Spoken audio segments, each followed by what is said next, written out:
Hello guys, good afternoon. कैसे हैं आप लोग? उम्मीद करती हूँ आप सभी अच्छे होंगे। स्वागत है आपका हमारे चैनल में गाइस। दोपहर से आज ब्लॉग स्टार्ट कर रही हूँ। सुबह से नहीं है, दोपहर का टाइम है, 2 बज गए हैं। मैंने सारा काम निपटा लिया था घर का। इसके बाद जब मुझे फ्री टाइम मिला तो मैंने कहा चलो होली की तैयारियों में जो कुछ बनाना है वो बना लेती हूँ। तो यश ने कहा कि मम्मा मुझे मठरी खानी है, मठरी बना दो। तो मैंने कहा चलो ठीक है, बना देती हूँ। इतने में मैंने कट करके रखी थी और कुछ कट करने वाली थी कि इतने में मेरे गेस्ट आ गए थे गाइस। तो उनसे मिलकर मुझे बड़ी खुशी हुई और फिर मैं उनके साथ ढेरों बातें करी। इसके बाद फिर वो गले मिले और फिर होली विश करके फिर चले गए।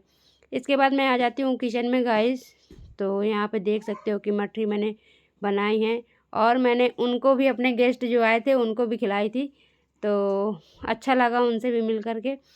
फिर मैंने यहाँ पर मठरी बनाना स्टार्ट कर दिया, क्योंकि ऐसा है ना, हमारे यहाँ होली में सारे लोग मिलने आते हैं गांव से और हमारे रिलेटिव्स भी आते हैं मिलने के लिए।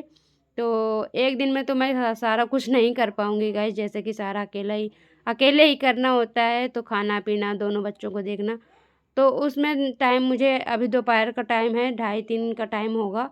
और फिर मैंने यहाँ पर अपना यही स्टार्ट कर दिया काम। मैंने कहा चलो, और मेरे तलवे में इतनी तेज़ से दर्द हो रहा है, खड़े खड़े सारा काम करना होता है, तो बहुत तेज़ से तलवे में दर्द हो रहा है, बहुत भयंकर। मैं चल नहीं पा रही थी, लेकिन फिर भी मुझे काम करना था। अगर ये पेंडिंग हो जाता तो फिर ये छूट जाता।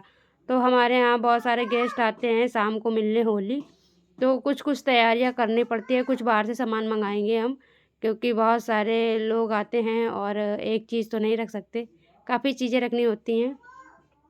गाइस, मैं यहाँ पर बिल्कुल, मतलब बिना रेस्ट करे सारे काम करने में लगी हूँ।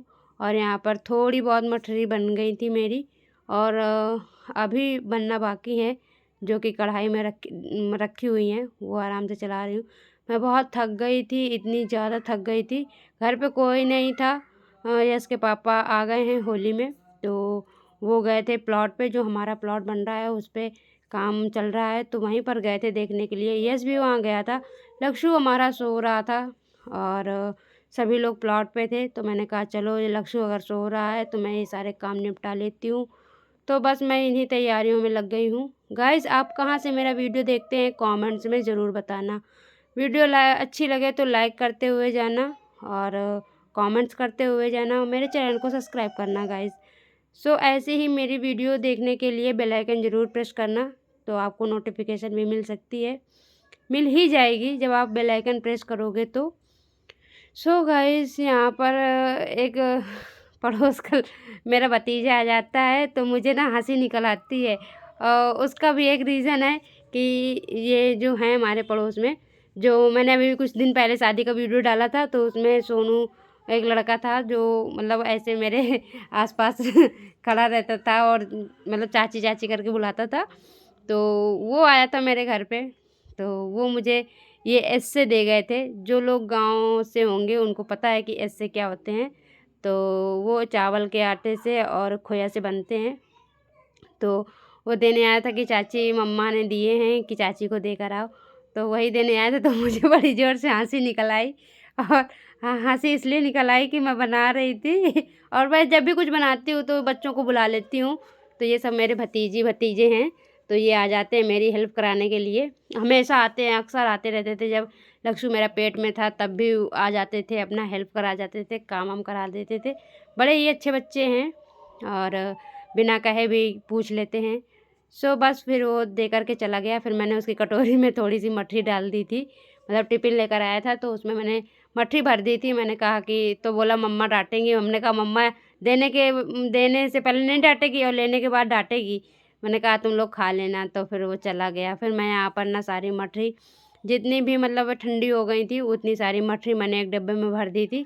क्योंकि ऐसा होता है ना कि लक्षु कभी भी जग सकता है और वो कभी भी कुछ भी कर सकता है। तो फिर मैंने कहा कि ऐसा करते हैं कि पहले इनको भर के रख देती हूँ, नहीं तो ना वो जगेगा तो सारी, मतलब कुछ ना कुछ वो गड़बड़ करेगा ही करेगा। फिर मैंने कहा कि चलो यहाँ पे चीनी भर के रख देती हूँ। डिब्बे में चीनी भरनी थी, तो यहाँ पे चीज़ें देख रही थी कि कौन सा डिब्बा खाली है, तो मैं दूसरी मठरी भी भर दूँ। पर यहाँ पर कोई डिब्बा नहीं खाली था, फिर मुझे खाली करना पड़ा। तो थोड़ी बहुत चीनी भी रखी थी, तो मैंने कहा चलो मैं चीनी डाल देती हूँ, डिब्बे में, क्योंकि ख़त्म होने वाली थी। तो ऐसा होता है ना कि चाय वाय बनाने के लिए अच्छे से मतलब डाल दो तो खिच खिच खिच नहीं रहती है कि चीनी कहाँ रखी है, ये कहाँ रखा है, क्योंकि सबको हमारे घर में हाथ में ही चीज़ चाहिए। कोई अगर हम ये कह दें कि वहाँ रखी है ले लो, तो मिल नहीं सकती है किसी को हमारे घर में चीज़। तो मुझे ना हाथ में ही देना पड़ता है। तो मैंने कहा चलो चीनी डिब्बे में ख़त्म हो रही है तो मैं भर देती हूँ। तो यही मैं चीनी भर रही थी। सामने देखो इससे रखे हैं, मठरी रखी हैं। गाइस आइए होली मिलिए और हमारे साथ एंजॉय कीजिए, और मैंने जो बनाया है वो आप टेस्ट कीजिए आकर के। सो आप सभी को हैप्पी होली मेरी तरफ से और मेरी पूरी फैमिली की तरफ से। सो गाइस यहाँ पर मैं जो चीनी थी वो मैंने डिब्बे के अंदर पैक कर दी। और ऐसा होता है ना कि चींटियाँ, अब गर्मी आ गई हैं तो चींटियाँ बहुत परेशान करेंगी। तो इसमें एक कपूर है, कपूर जो नहीं जलाते हैं मंदिरों में, तो वो कपूर डाल दूँगी बाद में। अभी तो पहले यही काम कर लूँ। तो बस यहाँ पर एक डिब्बा खाली हो जाता है मेरा। और फिर मैं सोचती हूँ कि जो थोड़ी बहुत मठरी रखी हैं तो एक पन्नी में करके उसको उस डिब्बे के अंदर कर देती हूँ, क्योंकि पता ही नहीं चलता, डिब्बा इतना टाइट करके बंद करो लेकिन फिर भी चींटियाँ चली ही जाती हैं, पता नहीं कैसे। वो इतनी छोटी छोटी सी होती हैं, इसीलिए वो कहीं भी जा सकती हैं। मुझे ऐसा लगता है। आपको क्या लगता है कमेंट्स में ज़रूर बताना गाइस। तो यहाँ पे ना मुझे हंसी आ रही थी, और फिर मैंने सारी मठरी निकाल करके एक पॉलीथीन के अंदर करके और बंद करके रख दूँगी, ताकि इनमें हवा पास ना हो। अगर हवा पास हो जाएगी तो फिर क्या कहते हैं कि ये ना नरम हो जाएंगी। और यहाँ पे मैंने थोड़े से दाने पीनट्स जो हैं तो उनको मैंने रोस्ट किया हुआ था। तो यश को बहुत पसंद है पीनट्स भी खाना, तो उसके लिए भी मैंने रखे थे। हमारे डैडी जी को भी बहुत पसंद है, तो उन दोनों के लिए इस डिब्बे में रखा है, सामने ही रखूँगी। तो जैसे कि आसानी से मिल सके। तो ज़्यादातर जो चीज़ें खाने वाली होती हैं मैं बिल्कुल सामने ही रखती हूँ सेंटर पे, कि बच्चे या कोई भी ले सके और अपना आराम से खा सके।